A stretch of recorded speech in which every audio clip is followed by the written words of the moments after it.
hôn quay hôn. Rồi đó. Kia xịn đấy. Linh đình Hôm nay Xịn đấy.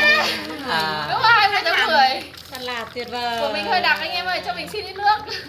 Bảo là đợi nước ấm hay này ấy. Anh xem cái nước ấy kìa. Thơm thế nhở. Thơm đấy. Đặt cho nó ngon đấy nhỉ. Em hơi ít nước. Đó. Nào Thế rồi. là To mà. Rồi nào. nào bây giờ để bỏ đi đâu cho nó đẹp. Rồi để xuống tròn luôn. 1 2 3. Chúc mừng 20 tháng 10. 20 tháng 10. Yeah.